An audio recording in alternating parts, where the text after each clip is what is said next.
How you doing, folks? Very welcome. Morgan O'Flaherty here. I suppose today I got the opportunity to speak to Greg. Greg is, I don't know what I was asking me second name. My apologies, Greg.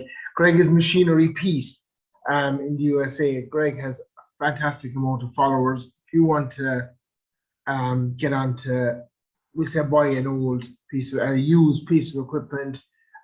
He has a website, get onto machinerypete.com.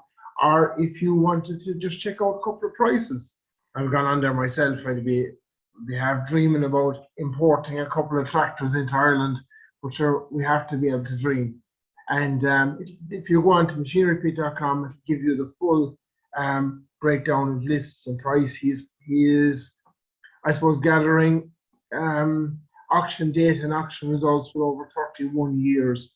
And you can get on there, and it's very easy work. I'm not a bit computer savvy or computer technical or computer anything. But if you get onto that, you can get down through it and you can see, you can pick out a piece of equipment. They have everything there from big buds, versatiles, FW Fords, and everything else in between, Steigers, everything. Look, you don't want to be listening to me. We'll get on and we'll talk to Greg and we'll see what Greg has to say. Well, by the way, like and subscribe. Thank you. Okay. Greg, how are you doing? I'm doing well, Morgan. How are you doing today? Not so bad, no at all. Thanks for coming on with me again. Yeah, you bet. Always happy to visit with you. Yeah, my apologies, I suppose, to our listeners or whoever is watching this. We recorded this, Greg, about 2 weeks ago, and my computer decided to die. So my apologies about that. Computers do that sometimes, Morgan. They do, yeah. No problem at all. I'm with you. It's happened to me many times. Yeah. I suppose, Greg, people might know you as Greg, but a lot of people would know you as Machinery Pete.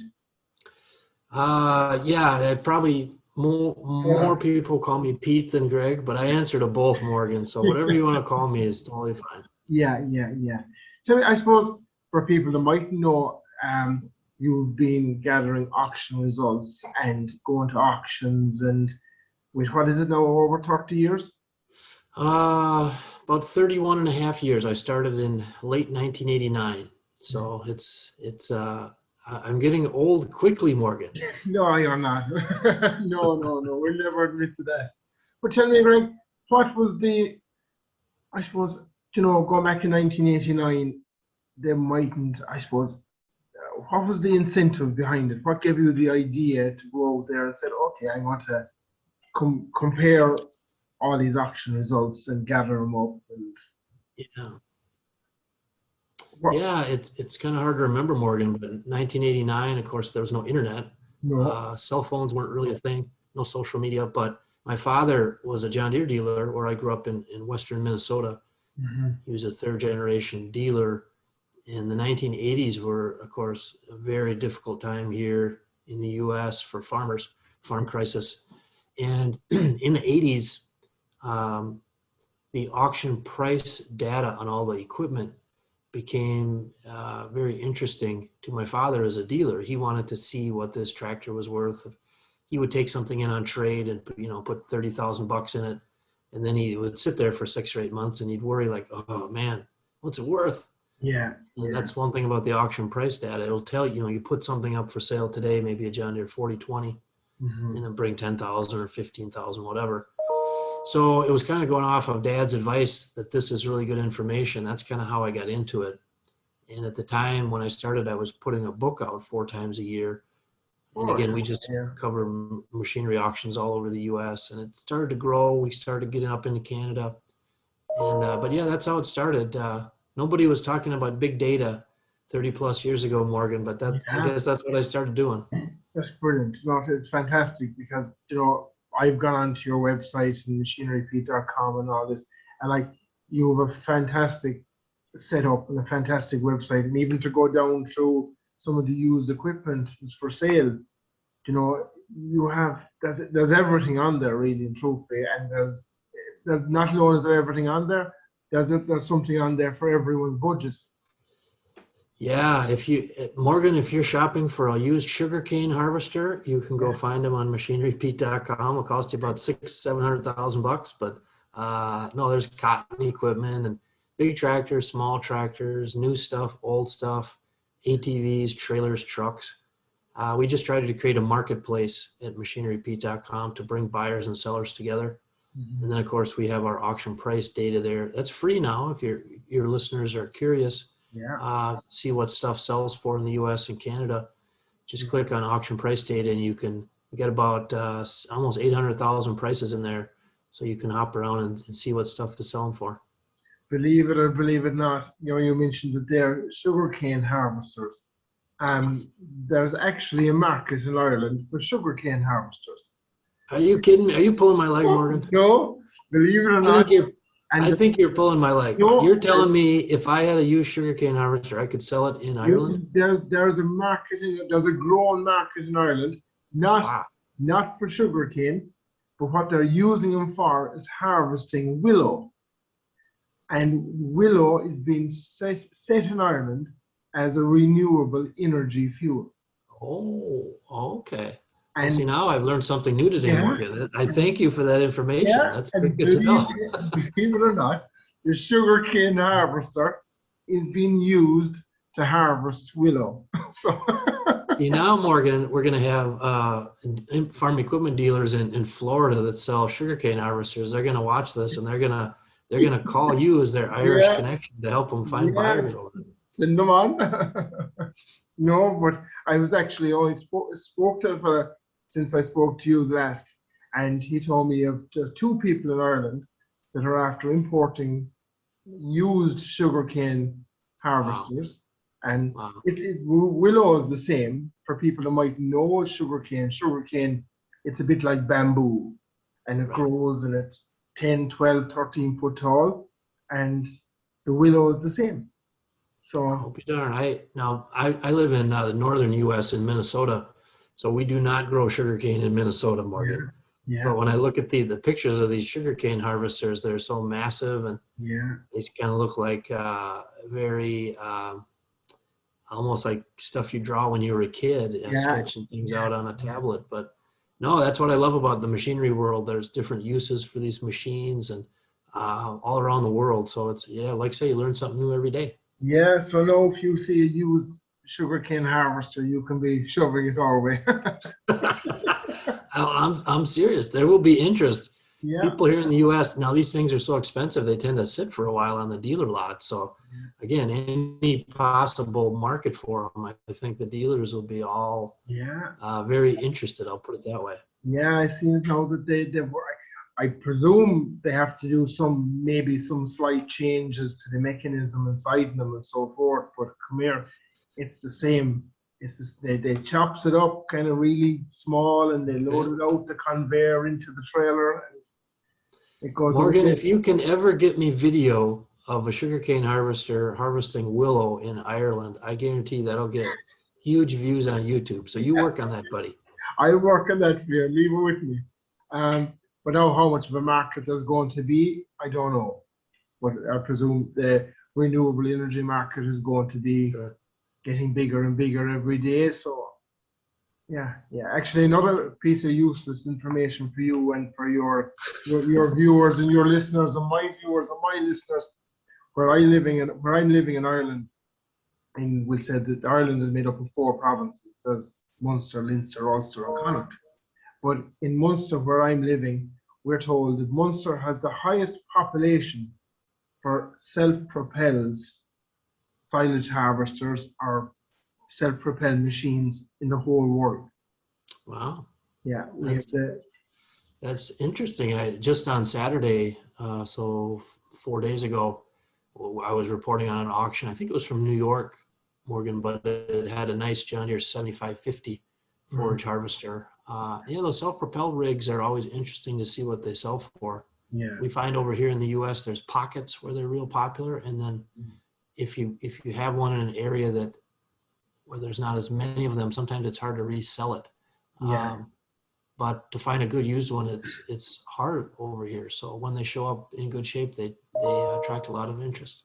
Yeah, what we're finding is happening here with the self-propelled market is it's very easy to get finance for a new one, but as soon Sure. as they hit kind of 4, 5, 6, maybe 10 years old, you're not going to get finance. and it's a bit like the big tractors. They're building up in dealer yards, Right. and they're hoping for an export market out to Eastern Europe or Right. maybe Africa or some country like that. But I don't know what they're going to do with them. Then Yeah, it's a tough racket when they start piling up on the dealer lot. That you're right. yeah, That's tough when you have too many machines chasing too few buyers. yeah. That's you don't want to have that happen if you're a dealer or manufacturer.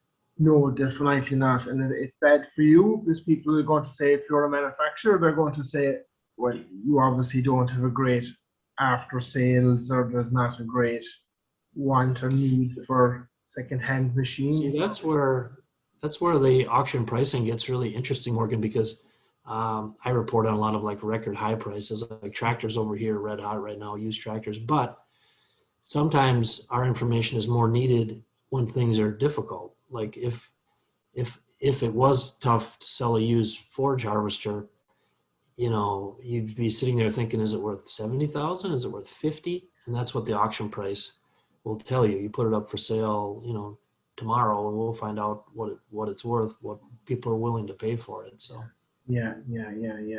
Like I said to you on our last conversation, is what's happening in a lot of places now, and a lot of the dealerships, they're trying to sell machinery without warranty, just to reduce the price. So I right. can, that's a bit like an auction. Like when you, Yes. yeah, Yep. You kind of buy it eyes wide open, and you kind of factor in the repair costs and time you might have to put into it. And yeah, that's drop that price, create a little momentum, and move it off the lot. yeah, and it has to be done, and like even you know it, and all the dealers know it.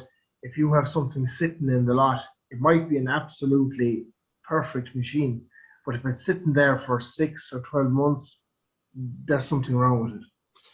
Yeah, the one thing we got to watch too is the interest rate factor there. I don't know about in Ireland and in Europe.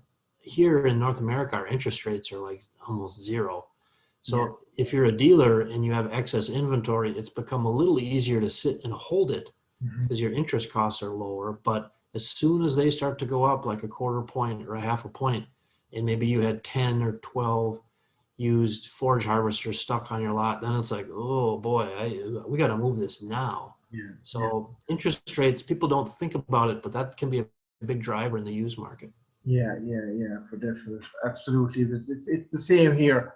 Like I really don't know how some of the dealerships can take some of the finance. Like there's a dealership not too far from me, we won't mention no names, but they're I know they have 2 or 3 yards full of round balers and just second-hand round Sure. balers that I really don't know how they can carry them. Like it just becomes mind Over blowing. here in the US, we used to call those boneyards, Yeah, dealers where they would tend to just hold the inventory and it would age out, and you'd be like, man, they got like, yeah, like 100 or 200 round balers. We don't see quite as many dealers like that here now. There's been such consolidation in North America with dealers that those one and two stores that kind of operated that way have kind of got bought up by the bigger chains.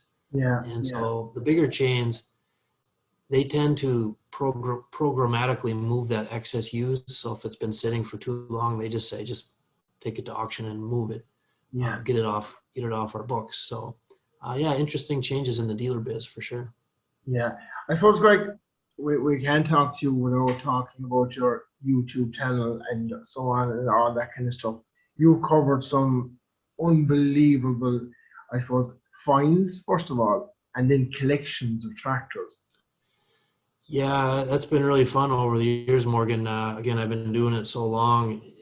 A lot of times the connections to these collectors will kind of find me. I'll get an email note from somebody. They'll say, hey, Pete, there's this guy in Michigan you should Yeah, go talk to. yeah, And as my travels and time are able, I'm able to connect.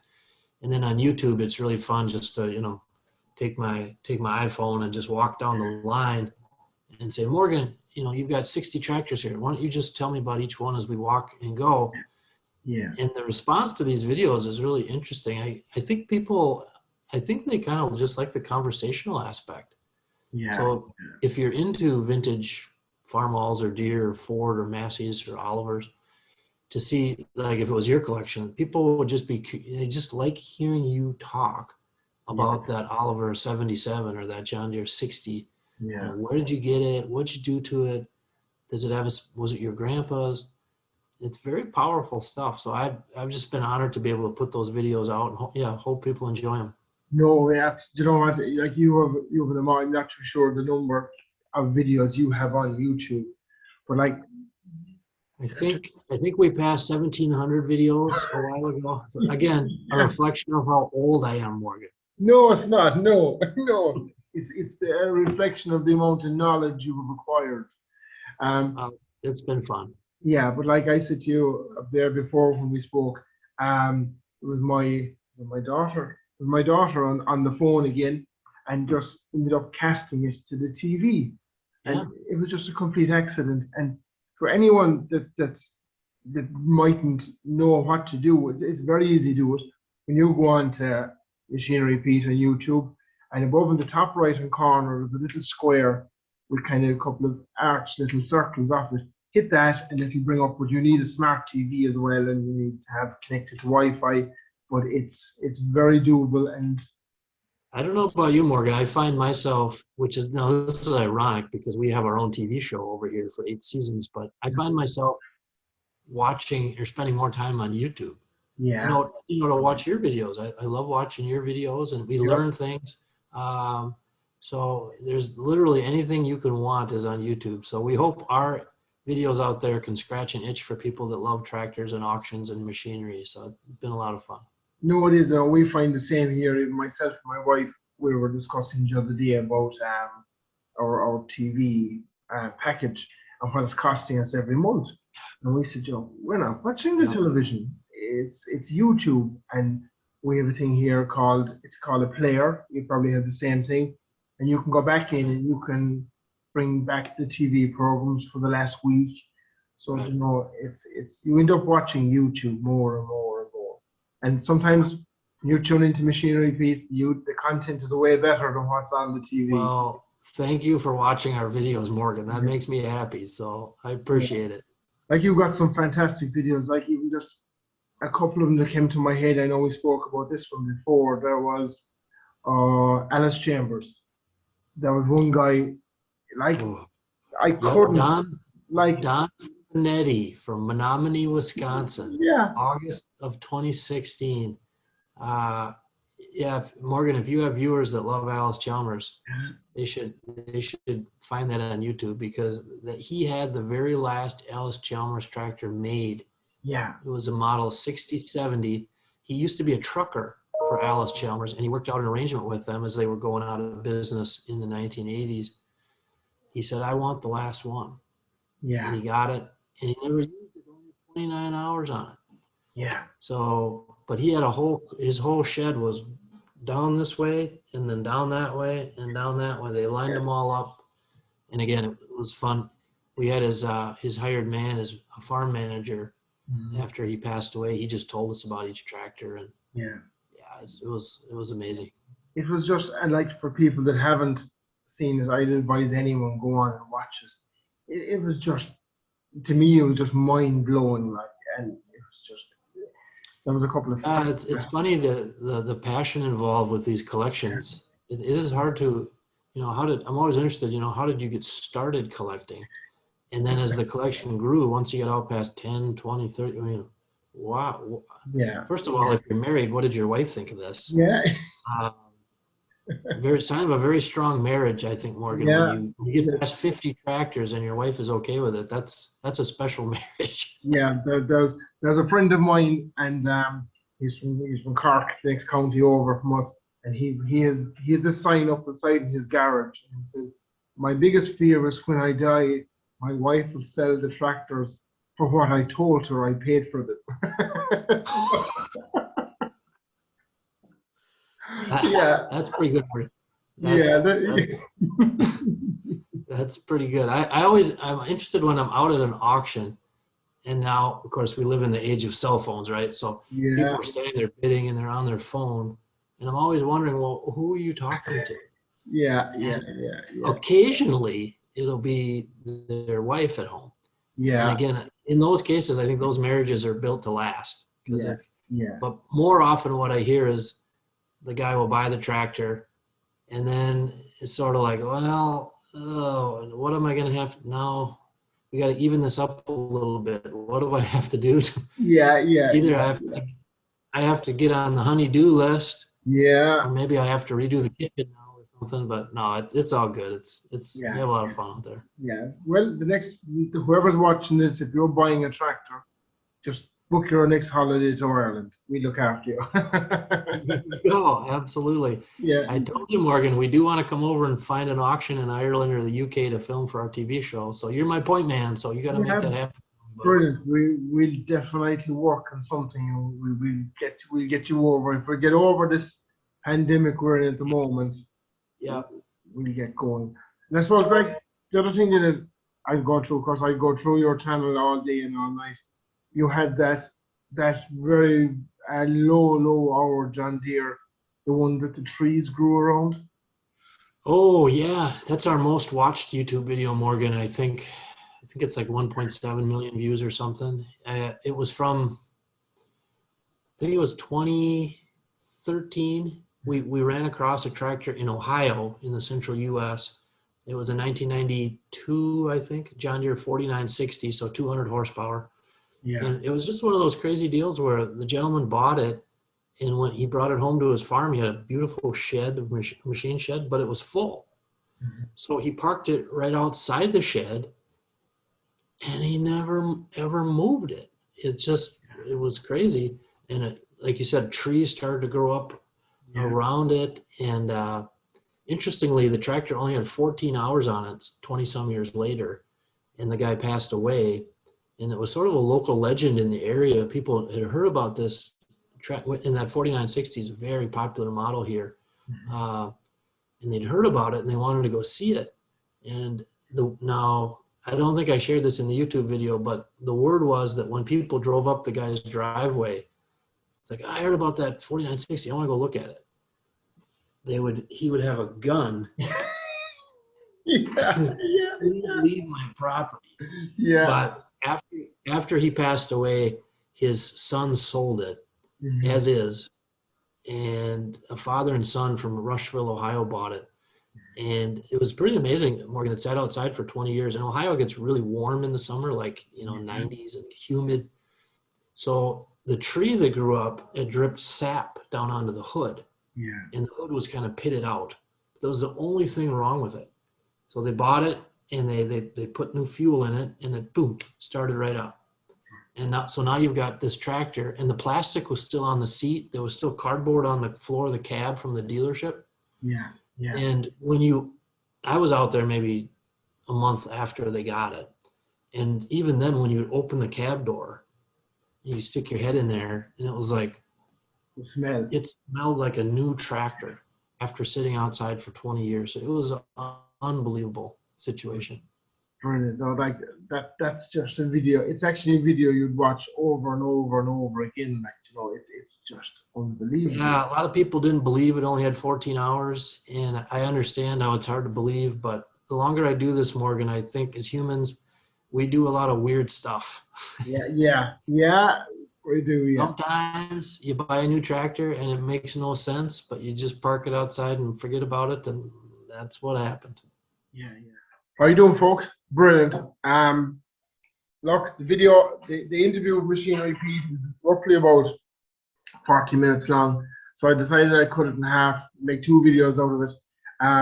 I appreciate you for watching the first half. The second half will be up there on the link as well, and hopefully I'm able to tie the two of them together. I'm trying to figure out this computer editing app. So we're getting there. But look, click on Machinery Pete, click on his website, click on his YouTube, click on the whole on it. There's some fantastic content out there, fantastic stuff. That's kind of it for myself. The whole segment of this and the whole interview also is available on a podcast. Very easy find, Morgan O'Flaherty Country Life. And it'll be on the link below as well. Click on that. There's some fantastic interviews in the podcast as well. Or click on some of my other interviews. And also there's an interview on here coming with Ron Harmon. We all know Ron Harmon. Ron Harmon is Big Bud. Ron Harmon was there at the very start, almost the very start of the Big Bud campaign. There was 2 previous Big Buds built before Ron Harmon jumped on board, and he's the man there since. Look, hit the like button, hit the subscribe button, and thanks for watching, and thanks for doing what you're doing. And look, we have some more fantastic content for you in the coming week or 2. Cheers. Thanks, folks. Bye now.